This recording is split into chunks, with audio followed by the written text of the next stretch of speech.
When Amoka found out, she was furious. "You're using magic to steal my man," she shouted at Precious. Precious laughed. "He's not your man.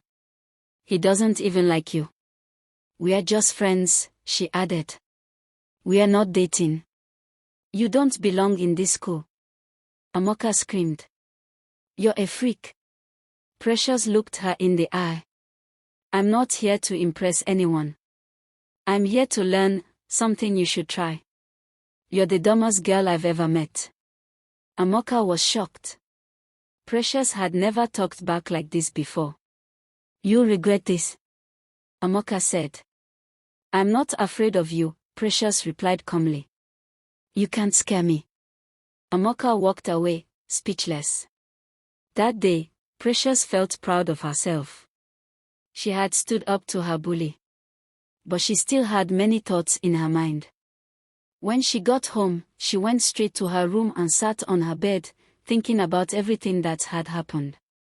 Later that evening, Precious felt it was the right time to talk to her mom. After a few moments, she walked into the kitchen and sat at the table. Her mother looked up and smiled.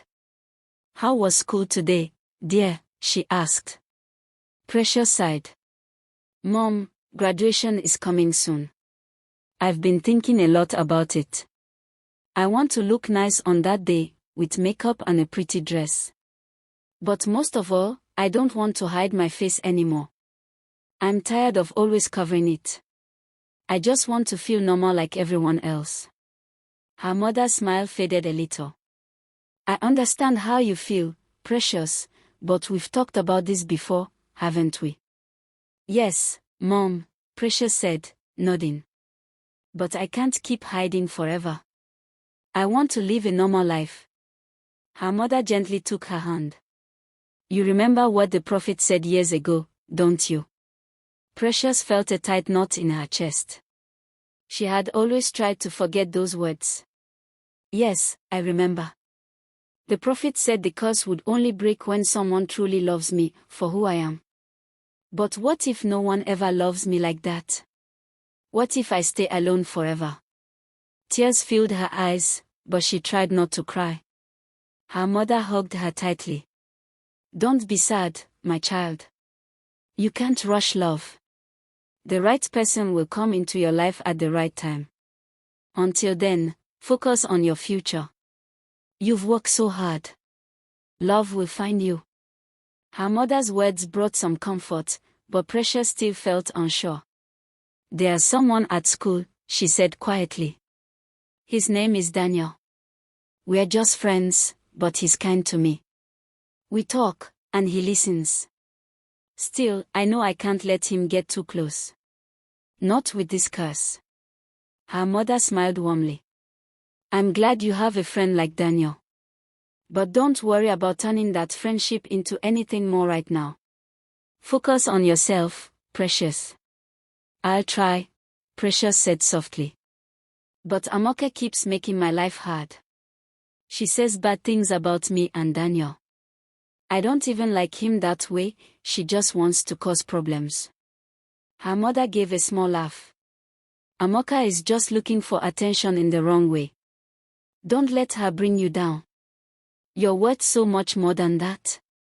"I know," Precious replied, "but sometimes I just wish life wasn't this hard. I wish I didn't have to hide." "You are perfect just the way you are," her mother said. "And when the right person sees the real you, they'll love you completely." At school, the fight between Amoka and Precious got worse. Amoka was angry that Daniel rejected her, and she hated how more students were beginning to respect Precious. One day, Precious was reading near the cafeteria. Amoka stormed over with her group of friends. "Hey, Madam Facecover!" Amoka yelled, loud enough for everyone to hear. "Graduation is in 2 weeks. Are you still going to hide that ugly face, or will you finally show us? Or are you scared we'll all faint from the horror?" Precious stood up calmly and looked her in the eye. Students gathered around, waiting for drama. "Thank God you're finally graduating," Precious said. "I was beginning to think you'd stay in this school forever." The students laughed.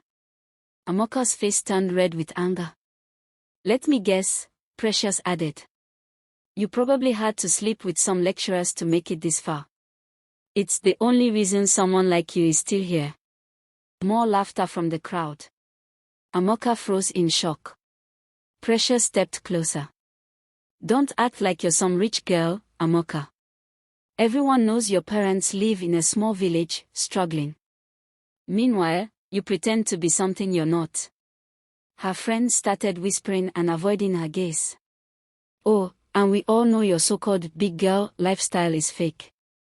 You've been using sugar daddies to fund it. You bully others to hide your own shame. The students couldn't help themselves, some were even recording it with their phones. You don't know what you're talking about. Amoka screamed. You think you're better than me? You're nothing, Precious. Precious shrugged. If I'm nothing, then what does that make you? A jealous girl who can't stand seeing someone else shine. Amoka stormed off in rage and embarrassment, her friends slowly walking away from her. The students around clapped.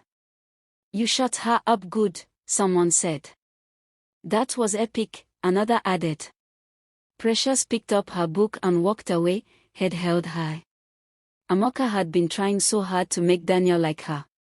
She wore her best dresses, acted sweet, and even pretended to need help with school. But nothing worked. One day, she cornered him near the cafeteria. Daniel, she said, flipping her hair, why waste your time with that girl who hides her face? You and I could be the hottest couple in school. Daniel sighed. Amoka, stop embarrassing yourself. I'm not interested. I never was.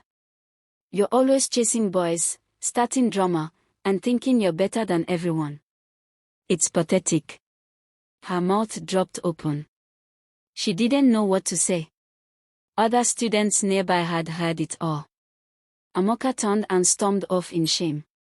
That evening, Daniel found Precious sitting under her favorite tree. Precious, he said gently, sitting next to her. She looked at him. What's wrong? Nothing, he said. I just need to tell you something. I love you. Precious was shocked. You say that now, but you haven't seen my face. What if I'm ugly? What if you can't handle it? I don't care, Daniel replied. You're beautiful to me, inside and out. I love who you are. That weekend, he invited her to his place. They talked for hours, laughing and getting even closer. Later that night, Daniel leaned in and kissed her gently. For the first time, Precious felt loved. But during the moment, he accidentally brushed her face cover, and it slipped off. No, she gasped, covering her face. Not again. You die. You saw my face. But Daniel didn't fall. He didn't even blink. He looked at her with soft eyes. I'm fine, he said. Nothing is happening. Precious slowly lowered her hands. How? How are you okay? Because I love you, he said with a smile. Maybe that's what broke the curse. Precious cried tears of joy and hugged him tightly. That night, she ran home and told her mother everything. Mom, Daniel saw my face, and nothing happened. He's alive. He loves me. I think the curse is gone. Her mother's eyes filled with happy tears. She hugged her daughter tightly. My sweet girl. God has answered our prayers. You found true love. You're free now. The next day, Precious went to school without her face covered. Heads turned. Students whispered. Is that Precious? She's so beautiful. Even Amoka was speechless. This is what you were hiding? Amoka asked, shocked. Precious smiled. Yes. Maybe next time, don't judge someone just because they're different. The students clapped. For the first time, Precious felt free from the curse, free from hiding, and ready to live as her true self. Dear viewers, What lesson did you learn from this powerful story? Let us know in the comments. If you enjoyed it, give it a thumbs up, share with your friends, and don't forget to subscribe. Turn on notifications so you never miss a new update. Thanks for watching, and stay blessed.